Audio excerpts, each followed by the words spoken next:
Aroma miracles இயற்கையான aroma ஆயில்களை கொண்டு தயாரிக்கப்படுகிறது. தூக்கமின்மை, மன அழுத்தம், எதிர்மறை எண்ணங்கள் போன்ற மனநல பிரச்சனைகள், உடல்வலி, தலைவலி போன்ற உடல்நல பிரச்சனைகள், ஆன்டி ஏஜிங், முடிவுதிர்வு, பொடுகு, வெண்புள்ளி, சரும பிரச்சனைகள் போன்ற அனைத்து பிரச்சனைகளுக்கும் தீர்வளிக்கிறது. Aroma miracles.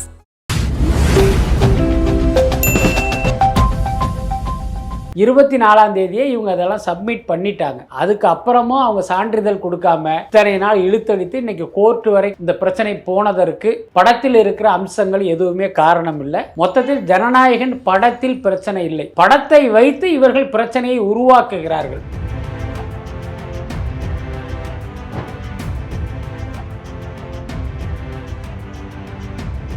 ஏன்னா நீங்கள் தமிழ்நாட்டில் நடக்கிற பல்வேறு பிரச்சனைகளில் கருத்து சொல்லாமல் அமைதியாக இருந்தீங்க. ஆனால் அதுக்கு ஏதோ ஒரு காரணம் இருப்பதாக அவர் நினைத்து வந்து அமைதியாக இருந்துட்டார். ஒருவேளை நம்ம கொள்கை எதிரியும் அரசியல் எதிரியும் அடிச்சுக்கிறாங்க, மண்டையை உடைச்சுக்கிட்டுன்னு கூட அவர் நினச்சிருக்கலாம்.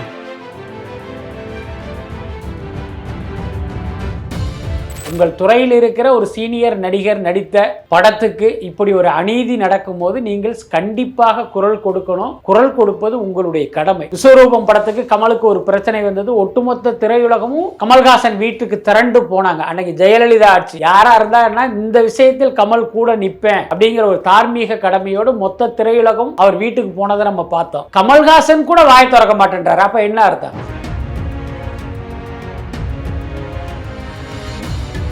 இவர்களுடைய நோக்கம் ஜனநாயகன் படத்துக்கு சான்றிதழ் தராமல் இழுத்தடிப்பதன் மூலமாக ஒரு அவகாசத்தை உருவாக்குவது, விஜயை தங்கள் பக்கம் கொண்டு வருவதற்கான ஒரு அவகாசத்தை நீட்டிப்பது. அதுக்கு வந்து இந்த அவகாசத்தை பயன்படுத்த நினைக்கிறாங்க. அதனால பாத்தீங்கன்னா நிச்சயமாக எனக்கு தெரிஞ்சு பொங்கலுக்கு கூட ஜனநாயகன் வெளிவருவதற்கான வாய்ப்பு குறைவுன்னு தான் நினைக்கிறேன். இந்த ஜனநாயகன் படம் வருமா வராதா? என்னதான் சார் பிரச்சனை? ஏன் இவ்வளவு நெருக்கடிகள் வந்து விஜய்க்கு வந்து கொடுக்குறாங்க? அதாவது ஜனநாயகன் படத்தில் வந்து எந்த பிரச்சனையும் இல்லை அப்படின்னு தான் நான் நினைக்கிறேன். என்ன காரணம்னா அது பகவந்த் கேசரிங்கிற ஒரு தெலுங்கு மசாலா படத்தினுடைய ரீமேக். எல்லாத்துக்கும் மேலே அந்த தெலுங்கு படத்துக்கே இவங்க தேசிய விருதெல்லாம் கொடுத்துருக்காங்க. சிறந்த தெலுங்கு படம் அப்படிங்கிற கேட்டகரியில் அந்த படத்துக்கு அவார்டெல்லாம் கிடச்சிது. அந்த படத்தினுடைய ரீமேக் தான் ஜனநாயகன். இதில் கூடுதலாக என்ன பண்ணியிருக்காங்கன்னா சில சமகால அரசியல்களை அது உள்ளர சேர்த்துருக்காங்க. ஆனால் இன்றைக்கி சென்சாரில் இந்த படத்துக்கு பிரச்சனை வந்ததற்கு படத்தில் இருக்கிற எந்த அம்சமுமே காரணம் இல்லை அப்படி தான் நான் நினைக்கிறேன். என்ன காரணம்னா டிசம்பர் மாதமே இந்த படத்தை வந்து அவங்க சென்சாரில் பார்த்துட்டு யூஏ சர்டிஃபிகேட்டுங்கிறத ஓரலாக சொல்லிட்டாங்க. அதே நேரம் அந்த படத்தினுடைய சண்டை காட்சியில் வன்முறை கொஞ்சம் அதீதமாக இருக்குது, இதை ரீப்ளேஸ் பண்ணுங்க அப்படின்னு ஒரு அட்வைஸ் கொடுத்து அந்த ரூல் 33ங்கிற அடிப்படையில் அந்த மாற்றத்தையும் செய்து 24ஆம் தேதியே இவங்க அதெல்லாம் சப்மிட் பண்ணிட்டாங்க. அதுக்கு அப்புறமும் அவங்க சான்றிதழ் கொடுக்காம இத்தனை நாள் இழுத்தடித்து இன்றைக்கி கோர்ட்டு வரைக்கும் இந்த பிரச்சனை போனதற்கு படத்தில் இருக்கிற அம்சங்கள் எதுவுமே காரணம் இல்லை. எனக்கு தெரிஞ்சு விஜயை பாஜக கூட்டணிக்கு கொண்டு வருவதற்காக ஒன்றிய பாஜக அரசு நடத்துகிற நாடகம் தான் இது. அதனால தான் சென்னை உயர்நீதிமன்றம் நீங்கள் உடனடியாக ஜனநாயகனுக்கு அந்த சான்றிதழை கொடுங்கன்னு தீர்ப்பு அளித்த பிறகும் இவங்க இதுக்கு எந்த காலத்துலையும் இதுக்கு சர்டிஃபிகேட் கொடுக்கக்கூடாதுங்கிறது இவருடைய நோக்கமாக இருப்பதால் உடனடியாக அது அப்பீலுக்கு போகிறாங்க. அப்போ இதிலிருந்தே இவருடைய உள்நோக்கம் என்ன அப்படிங்கிறத நம்ம புரிஞ்சுக்கலாம். மொத்தத்தில் ஜனநாயகன் படத்தில் பிரச்சனை இல்லை, படத்தை வைத்து இவர்கள் பிரச்சனையை உருவாக்குகிறார்கள். அதுதான் உண்மை. இந்த மாதிரி வேற ஏதாவது நடிகர்களுக்கு வந்து இதுக்கு முன்னாடி வந்து இந்த சென்சார் போர்டே வந்து அப்பீல் பண்ணதெல்லாம் பார்த்துருக்கீங்களா சார்? இல்லை விஜய் தான் இதில் முதல் வரையாக இருக்காரா? அதாவது பொதுவாக என்ன நடைமுறை அப்படின்னா, இப்போ நம்ம படம் வந்து தணிக்கைக்கு அப்ளை பண்ணோம் அப்படின்னா அந்த தணிக்கை குழுவினர் வந்து படம் பார்ப்பாங்க. அந்த படம் பார்க்குறதே எப்படி நடக்கும் அப்படின்னா ப்ரீவியூ தியேட்டரில் அந்த ஆர்ஓ என்று சொல்லப்படுகிற அந்த ரீஜனல் ஆஃபீஸர், அது இல்லாமல் 4 மெம்பர்கள் பார்ப்பாங்க. மெம்பர்கள்ங்கிறது அந்த ஒன்றிய அரசு அந்த கட்சியில் வந்து அங்கமாக இருப்பவர்கள், அவர்களுடைய சிபாரிசில் வருகிறவர்கள் தான் பெரும்பாலும் மெம்பர்களாக இருப்பாங்க. அந்த மாதிரி 4 மெம்பர்கள் அழைக்கப்படுவாங்க. அவங்க படம் பார்க்குறதும் கூட ஒன்றா உட்காந்து படம் பார்க்க மாட்டாங்க, ஆளுக்கு ஒரு இடத்துல உட்காந்துருப்பாங்க. அவங்களுக்கு ஒரு குறிப்பெடுப்பதற்கு அந்த ஒரு பரீட்சை பேனாவெல்லாம் கொடுப்பாங்க. இவங்க என்ன பண்ணுவாங்க, தனித்தனியாக உட்காந்து படத்தை பார்த்துட்டு அவங்களுக்கு தோன்றுகிற கருத்துக்களை எல்லாம் அவங்க வந்து குறிச்சிக்கிட்டு படம் முடிஞ்சதுக்கப்புறம் பார்த்தீங்கன்னா அதே தியேட்டரில் ஒரு அறையில் வந்து ஒரு டிஸ்கஷன் நடக்கும். ஒவ்வொருத்தவங்களும் அவங்களுடைய கருத்துக்களை சொல்லுவாங்க. இது ஓகே, இதை நீக்கணும், இந்த வசனத்தை நீக்கணும், இந்த மாதிரி பல கருத்துக்கள் அங்கே பேசப்பட்டு கடைசியாக ஒரு முடிவுக்கு வந்து இந்த படத்துக்கு இந்த சான்றிதழ் கொடுக்கறதுங்கிற மாதிரி முடிவு பண்ண பிறகு படத்தின் தயாரிப்பாளரையும் இயக்குனரையும் உள்ளே கூப்பிடுவாங்க. கூப்பிட்டு நாங்கள் இந்த மாதிரி முடிவு பண்ணியிருக்கோம், நீங்கள் என்ன சொல்கிறீங்க, இது ஓகேவா? இப்போ உதாரணத்துக்கு பார்த்தீங்கன்னா யூஏ தர்றோம் அல்லது ஏ தர்றோம், இது ஓகேவா அப்படின்னு கேட்பாங்க. இவங்க இல்லை எனக்கு யூ தான் வேணும் அப்படின்னா அவங்க என்ன பண்ணுவாங்கன்னா இன்னென்ன காரணத்தினால நாங்கள் யூ தரமாட்டோம்னு சொல்லுவாங்க. எனக்கு வந்து யூ வேணும், இந்த காட்சி இந்த வசனம் வந்து என் படத்துக்கு எந்த அளவுக்கு முக்கியம்னு இவங்க ஆர்கியூ பண்ணுவாங்க. ஸோ இந்த மாதிரி விஷயத்தின் அடிப்படையில் தான் அந்த சான்றிதழ் கொடுக்கப்படும். இதுதான் நடைமுறை. அப்படித்தான் ஜனநாயகன் படத்துக்கும் அவங்க வந்து சான்றிதழ் தர்றதாக ஓரலாக வாக்களித்தாங்க. புரியுதா இல்லையா? இப்போ என்ன பண்ணுவாங்க, இந்த சான்றிதழ் நாங்கள் தர்றோம், உங்களுக்கு ஓகேவா? அந்த இதுக்கு இவங்க ஒத்துக்கலை அப்படின்னா என்ன பண்ணுவாங்க அப்படின்னா நீங்கள் ரிவைசிங் போங்க அப்படின்னு இவங்க சஜஸ்ட் பண்ணுவாங்க. அந்த அடிப்படையில் பல பேர் வந்து ரிவைசிங் போய் அவங்களுக்கு சாதகமான ஒரு சர்டிஃபிகேட்டை வாங்கியிருக்காங்க. ஒருவேளை ரிவைசிங்லேயும் இவங்க நினச்சது நடக்கலை அல்லது அவங்க அநியாயமாக நம்ம படத்துக்கு கட் கொடுக்குறாங்கங்கிற மாதிரி ஒரு இஷ்யூ வந்துச்சுன்னா அது ட்ரிபியூனலுக்கு போகும். இதுதான் சென்சார் நடைமுறை. ஆனால் இந்த ஒன்றிய பாஜக அரசு சில வருடங்களுக்கு முன்பு என்ன பண்ணாங்கன்னா அந்த ட்ரிபியூனல் அப்படிங்கிற ஒரு விஷயத்தை வந்து எடுத்துட்டாங்க. இப்போ என்னென்னா ரிவைசிங் போகலாம், ரிவைசிங்கில் உங்களுக்கு நீதி கிடைக்கலன்னா நீங்கள் கோர்ட்டுக்கு போகணுங்கிற மாதிரியான ஒரு நடைமுறை வந்துடுச்சு. இவங்களை பொறுத்த வரைக்கும் அதற்காக கோர்ட்டுக்கு போகல.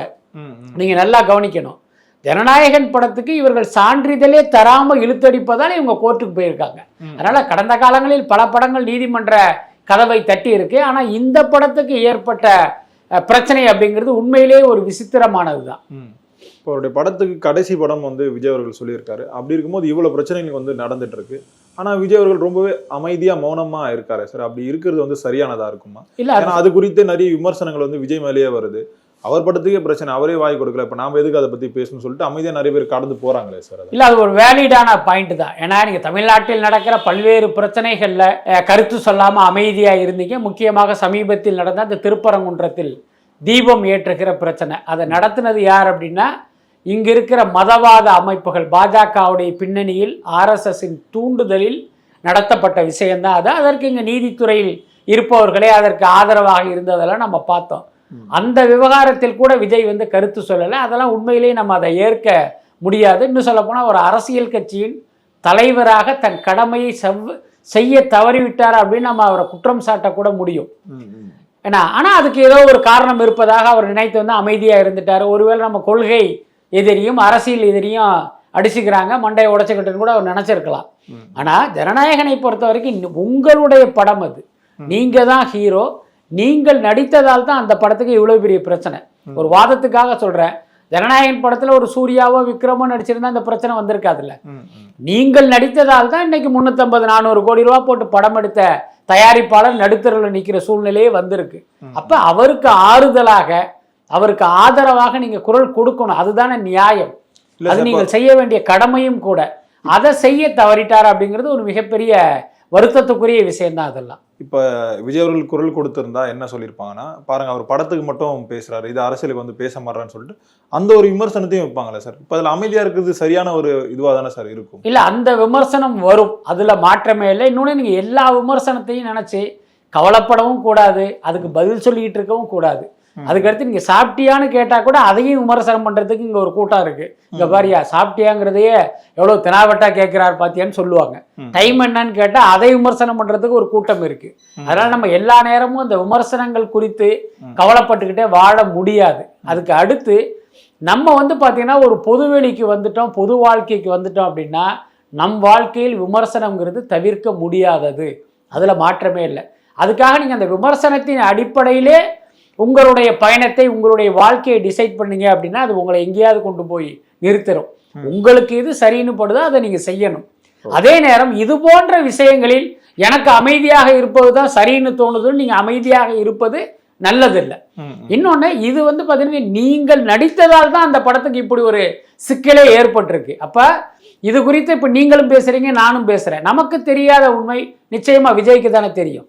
இப்போ ஒரு பேச்சுக்கு சொல்றேன், இன்றைக்கு நடக்கிற எல்லா விவகாரத்துக்கும் பாஜக இவரை கூட்டணியில் கொண்டு வருவதற்காக செய்யப்படுகிற விஷயமா தானே நமக்கு தோணுது. அப்படி ஒன்று நடந்திருக்கும் பட்சம் அந்த விஷயத்தை மக்கள் மன்றத்தில் அம்பலப்படுத்த வேண்டியது உங்களுடைய வேலை தானே. அதை நீங்க செய்யாம மௌனமாக இருந்தால் அது என்ன அர்த்தம்? என்னை பொறுத்தவரை விஜயனுடைய மௌனம் பல நேரங்களில் பார்த்தீங்கன்னா அது சரியானதாக இல்லை அப்படிங்கிறது நம்ம அவருக்கு சுட்டி காட்டி தான் ஆகணும். இப்போ அதே மாதிரி தமிழ் சினிமால வந்து நிறைய நடிகர்கள் வந்து விஜய்க்கு ஆதரவா பேசுறாங்களே சார், இதை எப்படி பாக்குறீங்க? அது வந்து ஒரு தார்மீக கடமை தானே.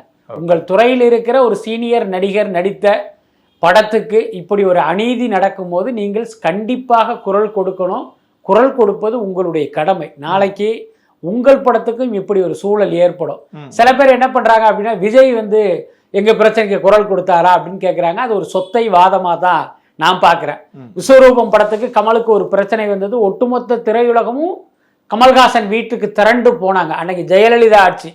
ஜெயலலிதா பார்த்தீங்கன்னா ஒரு இரும்பு பெண்மணியாக சித்தரிக்கப்பட்டவர். யாராக இருந்தாருன்னா இந்த விஷயத்தில் கமல் கூட நிற்பேன் அப்படிங்கிற ஒரு தார்மீக கடமையோடு மொத்த திரையுலகம் அவர் வீட்டுக்கு போனதை நம்ம பார்த்தோம்.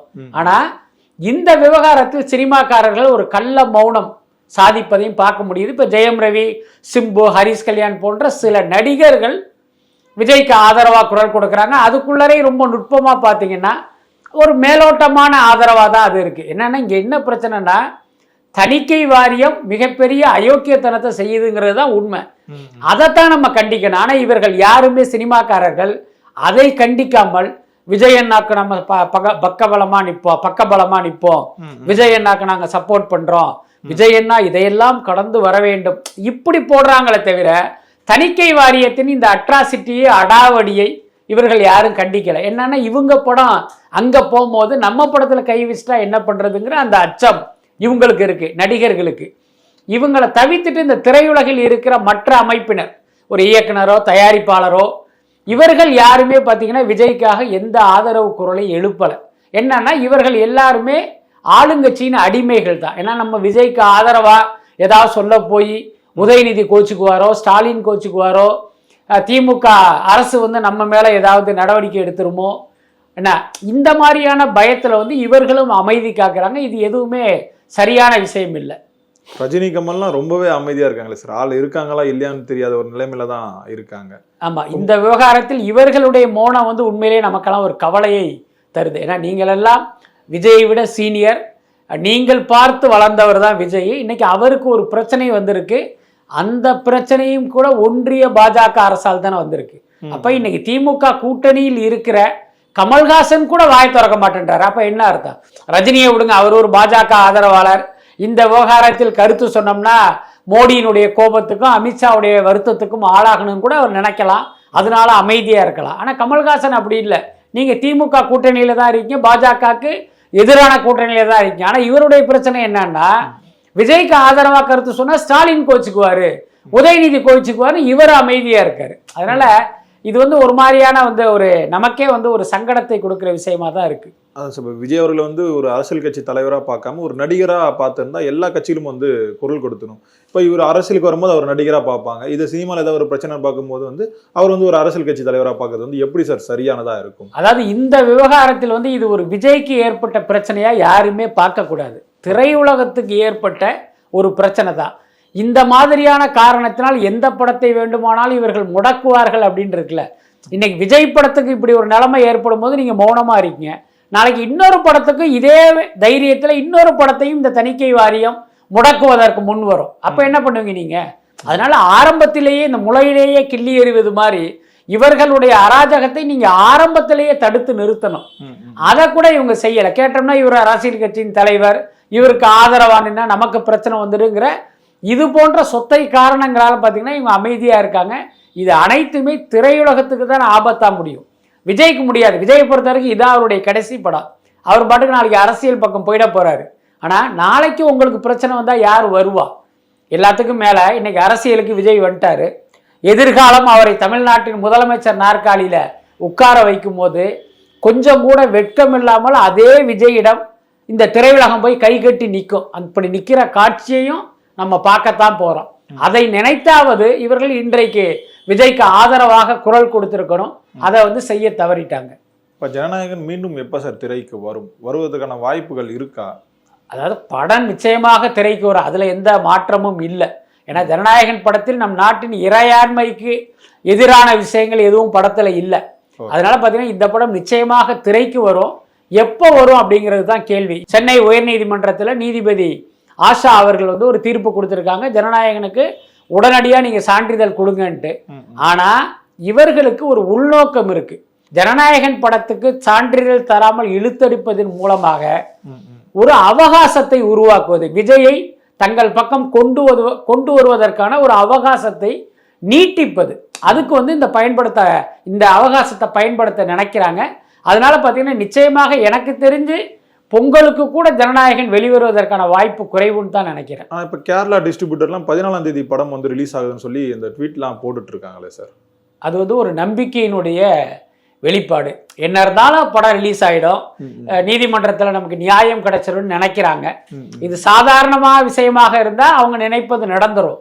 ஆனால் இதுக்கு பின்னால் வந்து ஒரு சதித்திட்டமும் சேர்ந்து இருக்கிறதுனால அது சாத்தியம் இல்லை. இன்னொன்று பார்த்தீங்கன்னா இப்போ நீதிமன்ற விடுமுறை காலம் இருக்குது. இன்னொரு பக்கம் பார்த்தீங்கன்னா அங்கே கேஸ் வரும்போது எங்கள் வழக்கறிஞர் வந்து ஊரில் இல்லை, அதனால ஒரு 4 நாள் தள்ளி கொடுங்கம்பாங்க. அதுக்கப்புறம் அவருடைய தரப்பை கேட்கறதுக்கு அவகாசம் வேணும். நீங்கள் வழக்கை இழுத்தடிக்கணும் அப்படின்னு ஒரு முடிவு எடுத்துட்டா அதை யாராலையுமே தடுக்க முடியாது. ஏன்னா பண்டிகை நாளில் வரக்கூடாதுன்னு பண்றாங்க சார். ஏன்னா வசூல் அதிகமாயிடும், அது எப்படியாவது நம்ம உடைச்சே ஆகணும். அதனால இந்த நார்மல் டேஸ்ல வரதுக்காக இந்த மாதிரி பண்றாங்களா? அப்படியெல்லாம் கிடையாது. ஜனநாயகன் படம் என்றைக்கு வருகிறதோ அன்றைக்கும் பண்டிகை தான், அதுல எந்த மாற்றமே இல்லை. இன்னும் சொல்ல போனா ஜனநாயகன் படத்தை தாமதப்படுத்தியதன் மூலமாக இந்த ஒன்றிய பாஜக அரசு விஜய்க்கு வந்து ஒரு மிகப்பெரிய நன்மையை செய்து முடிச்சிருக்காங்கன்னு தான் நான் நினைக்கிறேன். அதுக்கு வந்து 2 காரணம். ஒன்று, ஜனநாயகன் படம் 9ஆம் தேதி வர்றதா இருந்தது, 10ஆம் தேதி பராசக்தி பிளான் பண்ணியிருந்தாங்க. அப்படி நடந்திருந்தால் எந்த சிக்கலும் இல்லாமல் 9ஆம் தேதி ஜனநாயகனும் 10ஆம் தேதி பராசக்தியும் வந்திருந்தா ஜனநாயகன் படத்தினுடைய வசூலில் பாதியை பராசக்தி புடுங்கியிருக்கும். அதுதான் உண்மை. ஏன்னா பாதி தியேட்டர் அவங்க எடுத்துக்குவாங்க. ஒரு நாளைக்கு 4 காட்சிகள்னா அதுல 2 காட்சிகள் அவர்களுக்கு கொடுக்கணும். அப்ப ஜனநாயகனுடைய வசூலே வந்து டிவைட் ஆகிருக்கும். அதுதான் உண்மை. இப்ப ஜனநாயகன் தனித்து வரும்போது என்ன ஆகும் அப்படின்னா 1000 தியேட்டரிலும் ஜனநாயகன் தான் ரிலீஸ் ஆகும்.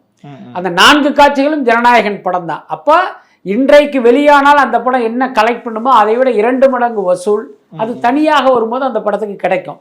அப்ப இவர்கள் ஏதோ ஒரு வகையில் இந்த படத்தை முடக்குவதாக நினைத்து இந்த படத்துக்கு அவர்களே மறைமுகமாக ஒரு நன்மையை செய்திருக்கிறார்கள் தான் அர்த்தம்.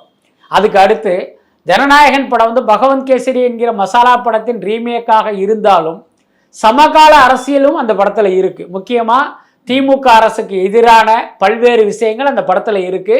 அதனால தான் அவங்க வந்து பொங்கலையே ரிலீஸ் டேட்டா ஃபிக்ஸ் பண்ணாங்க. அதோட அர்த்தம் என்னன்னா தேர்தலுக்கு ஒரு 3 மாசத்துக்கு முன்னே இப்படி ஒரு படம் வந்துச்சுன்னா தேர்தல் நேரத்தில் அது நமக்கு வாக்குகளாக கன்வெர்ட் ஆகும். அப்படி நினைச்சுதான் அந்த படத்தை கொண்டு வந்தாங்க. இப்ப இவங்க என்ன பண்றாங்க, அந்த படத்தை மேலும் தாமதப்படுத்தி ஒரு பிப்ரவரி மாசம் தள்ளுறாங்கன்னு வச்சுக்குவோம், அல்லது ஒரு மார்ச் மாசத்துக்கு தள்ளுறதா வச்சுக்குவோம். அப்ப என்ன ஆகுன்னா அன்றைக்கு அந்த படம் வரும்போது அதனுடைய வைப்பு பார்த்தீங்கன்னா தேர்தல் நேரத்தில் கொஞ்சம் கூட குறையாமல் இருக்கும். அது திமுகவுக்கு பாதகமாகவும் தாவேகாவுக்கு சாதகமாகவும் அமையும்.